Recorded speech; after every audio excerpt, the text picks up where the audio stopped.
بسم الله الرحمن الرحيم. الحمد لله رب العالمين، والصلاة والسلام على رسول الله سيدنا محمد وعلى آله وصحبه وسلم تسليما كثيرا. السلام عليكم ورحمة الله وبركاته. أحبابي وأخواتي، نلتقي اليوم بتفسير جديد، وهو تفسير رؤية المشي في الظلام. إذا رأت فتاة العزباء أنها لا تعرف المكان الذي هي به، والظلام يحل بكل مكان بجانبها، فهذا معناه أنها لا تستطيع الوصول لهدف ما. وإذا رأت أنها بمكان هي تعرفه، مثل غرفتها، شرفتها، منزلها، مكتبها، أو ما شابه ذلك، ولا تستطيع الوصول لزر تشغيل الكهرباء، فهذا يدل على الشعور التام بالوحدة لدى هذه الفتاة، وأنها تعاني إلى حد ما. كما أن الظلام في المنام لفتاة العزباء بمكان غريب لم تتعرف عليه من قبل أو لم تراه، فهذا قد يدل على أنه تعيش فترة بحياتها تمر بحزن قهري، كما أنه تعاني من الألم بنفسيتها لفترة ما. وكما أنه إذا رأت الفتاة العزباء ذاتها أنها تمشي بالظلام بمفردها، والطريق ليس به أي شعاع نور، فإنها بإذن الله أنها تتغلب على هذه الفترة وتتخلص من هذا الحزن بطريقة بسيطة وسريعة. وقد يدل أيضا المشي في الظلام للبنت العزباء على أنه مستقبل مجهول، وأمر في حياتها لا تدرك مدى نهايته بالنسبة لها. ويدل أيضا على أنها في حيرة وتفكير في شيء جاد بحياتها، ومن الممكن أيضا أن يكون أمر فاشل بحياتها وهي تحاول أن تتخلص منه. وعلى البنت العزباء إذا رأت الظلام في المنام أن تقوم بالاستغفار لله والدعاء بفك الكرب وتفريج الهم. المرأة المتزوجة إذا رأت وجود ظلام يحل بمنزلها أو بغرفة المعيشة، فقد يدل على وجود بعض من المشاكل الأسرية الخاصة بهم.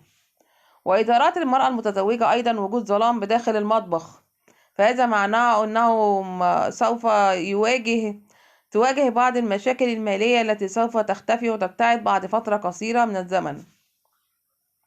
المرأة المتزوجة إذا رأت وجود ظلام بداخل الغرفة الخاصة بها، وهي غرفة النوم، فذلك بيؤدي إلى وجود مشاكل مع أولادها في بعض الأمور أو مع زوجها أيضا. إذا رأت شعاع أو ضوء في داخل منامها وفي وسط ذلك الظلام، هذا بيدل على اختفاء الغم والهم والتخلص من هذا الكرب بإذن الله. ويدل أيضا الظلام في غرفة الأطفال للمرأة المتزوجة على وجود مشاكل مع أولادها وعدم التفاهم معها ومع أولادها. وإذا رأت ضوء فهذا بيدل على تراجع علاقاتهم معا مرة أخرى بطريقة حسنة. تفسير رؤية المشي في الظلام للرجل، فهذه الرؤية لا تبشر بالخير، وإنما يدل على وجوده في ضلالة وبعده عن الدين، ويدل أيضا على بعده عن الله والطاعات المفروضة عليه. وإن إذا رأى الشخص أو الرجل الذي يحلم بأنه شاهد بصيص من النور كده عن بعد أو قرب، هذا معناه أنه سوف تبتعد عنه هذه الغمة ويحدث له شيئا جيد في حياته. سوف يأتي له الخير من حيث لا يشاء. وكما أنه أيضا يدل على وجود شيء مريح ومطلوب لدى الحلم، أن الله تعالى أراد تبشيره بذلك، فإن النور بعد الظلام بشرة خير للشخص الذي يحلم بذلك، والله تعالى أعلى وأعلم. المرأة الحامل إذا كان بالظلام يدل في منحنيات، يعني منحنيات شعاع نور، فإذا كان مستقيم فهو كذلك مستقيم أيضا، وبيختلف من شخص لآخر. فالمرأة الحامل إذا حلمت ورأت أنها ذهبت بطريق مظلم، فهذا يدل على قرب موعد ولادتها. من الممكن إذا رأت المرأة الحامل أنها تعبر من مكان مظلم ولا تعرفه، وتجاهل الطريق تماما، يعني مش عارفة طريق وبتشعر بالاختناق، فإنها بيدل على القلق والتوتر من الولادة فقط. وكما أنه شاهدت في حلمها أنها إذا كان الطريق مستقيم ومعدل، هذا معناه أنه سوف ترزق ببنت. وإذا كان الطريق وعرا وغير مستقيم، فهذا معناه أنه سوف ترزق بولد، والله تعالى أعلى وأعلم. العبور في مكان مظلم ودامس هو دلالة بالنسبة للشاب الأعزب، دلالة تامة لصاحب المنام، إذا كان من أكثر الأسباب التي بيشعر بها الناس بمثل هذه الأحلام هو القلق والتوتر المستمر.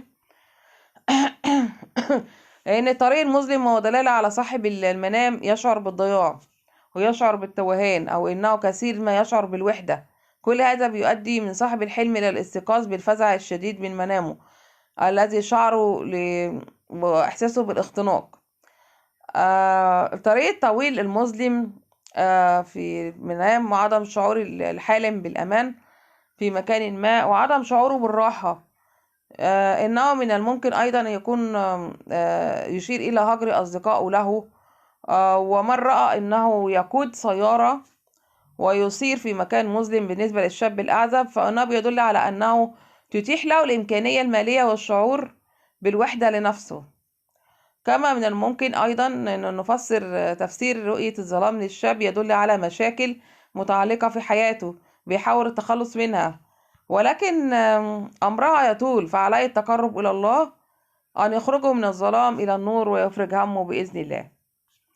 أحبابي وأخواتي، كل من يرغب في تفسير حلمه يكتبه في الكومنتات، سوف أقوم بتفسيره بإذن الله تعالى في الحال.